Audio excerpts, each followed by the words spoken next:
Hello, मैं हूं doctor Shweta Mathur और आज बात करेंगे एक बहुत इम्पॉर्टेंट टॉपिक पे जो कि है यूट्राइन फाइब्रॉइड्स, जिसे आम भाषा में बच्चेदानी की गांठ या रसौली कहते हैं।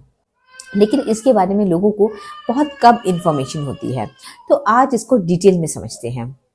अक्सर फाइब्रॉइड्स बिना किसी सिम्टम के अल्ट्रासाउंड रिपोर्ट में डायग्नोज हो जाते हैं। तो बहुत लोग परेशान हो जाते हैं कि हमें फाइब्रॉइड आ गया तो क्या करें।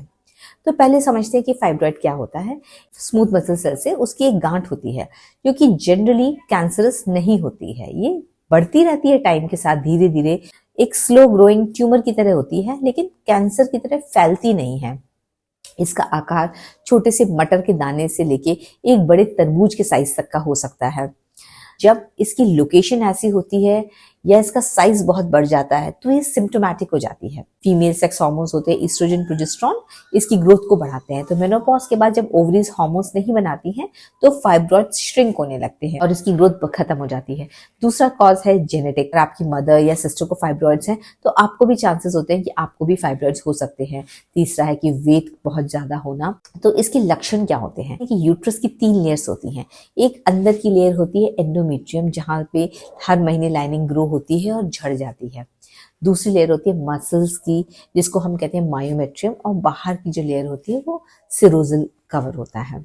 तो अगर यूट्रस की अंदर की लाइनिंग के अंदर फाइब्रॉइड ग्रो हो रहा है या उसके पास हो रहा है तो उसको हम सब म्यूकोजल कहते हैं, कि म्यूकोसा के पास में। तो ये वाले फाइब्रॉइड जो होते हैं बहुत कॉमनली ब्लीडिंग काज करते हैं, क्योंकि यूट्रस की लाइनिंग जहाँ से ब्लीडिंग होती है उसका सरफेस एरिया बढ़ जाता है, तो ये हैवी ब्लीडिंग कराते हैं। की वजह से पेशेंट बहुत ब्लीड कर रही थी। तो जो फाइब्रॉइड्स ऐसे कैविटी के अंदर प्रोट्रूड करते हैं वो ब्लीड बहुत कराते हैं। कई बार अबॉर्शंस का भी कारण बन सकते हैं। तो इनफर्टिलिटी के ट्रीटमेंट में अगर हमें फाइब्रॉइड यूट्रस की कैविटी में इंडेंट करता हुआ है, लाइनिंग को अंदर घुसा हुआ फाइब्रॉइड होता है, तो जनरली हम उसको निकालने की सलाह देते हैं। लेकिन मोस्टली जो इंट्राम्यूरल फाइब्रॉइड्स होते हैं और लाइनिंग से दूर होते हैं, उनका साइज बहुत ज़्यादा बड़ा नहीं होता, 5-6 सेंटीमीटर से छोटे होते हैं, तो अक्सर कुछ सिम्टम नहीं करते हैं। लेकिन जब उनका साइज बहुत बढ़ जाए या फिर वो आगे पेशाब की थैली को दबा रहे हों या पीछे इंटेस्टीन को दबा रहे हों, तो कई बार कॉन्स्टिपेशन या यूरिनरी फ्रीक्वेंसी, पेशाब जल्दी जल्दी आना, नीचे भारीपन लगना, ऐसा महसूस हो जाता है। जब यूट्रस का साइज 3 महीने की प्रेगनेंसी से ऊपर हो जाता है, मतलब 12 वीक्स की प्रेगनेंसी से ऊपर हो जाता है, तो फाइब्रॉइड को पेट पे हाथ रख के फील करा सकते हैं। तो जनरली जो फाइब्रॉइड काफी बड़े हो जाते हैं और पेट के अंदर से फील होने लगते हैं, तो हम उनको ट्रीटमेंट की सलाह देते हैं। जो छोटे छोटे फाइब्रॉइड्स होते हैं मटर के दाने के बराबर, उनका हम कुछ खास ट्रीटमेंट नहीं करते हैं, सिर्फ फॉलोअप में रखते हैं कि भाई कहीं वो तेजी से बढ़ तो नहीं रहे हैं। जो सिरोजल फाइब्रॉइड्स होते हैं तो वो बिल्कुल ही बाहर की तरफ होते हैं, जनरली कोई सिम्टम कॉज नहीं करते हैं जब तक कि उनका साइज बहुत ज़्यादा बड़ा ना हो जाए। तो अगर आपको अल्ट्रासाउंड में फाइब्रॉइड आया है तो आप गायनेकोलॉजिस्ट से मिलिए और डिसाइड करेंगे मिलके कि भाई उसका कुछ ट्रीटमेंट करना है या नहीं।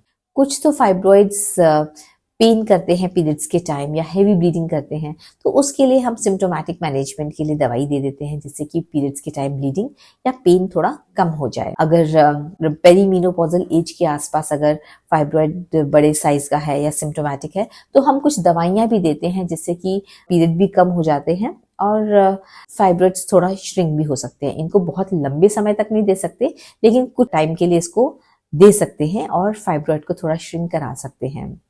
एक नई थेरेपी होती है कि अगर यूट्राइन फाइब्रॉइड वैस्कुलर है, यूट्राइन आर्टरी को एम्बोलाइज करके भी हम उसको ब्लड सप्लाई रोक के फाइब्रॉइड का ट्रीटमेंट कर सकते हैं। लेकिन जनरली जिन लेडीज को फर्टिलिटी चाहिए उनमें हम थोड़ा अवॉइड करते हैं। अगर एज 45 से ज़्यादा है और फाइब्रॉइड्स का साइज बहुत बड़ा है और प्रेगनेंसी आगे नहीं चाहिए, तो कई बार हम हिस्टेक्टमी भी करते हैं। वो बहुत ही सब्जेक्टिव होता है कि किस पेशेंट को किस चीज़ की ज़रूरत पड़ेगी। पर्सनलाइज ट्रीटमेंट के लिए गायनेकोलॉजिस्ट की अपॉइंटमेंट लीजिए।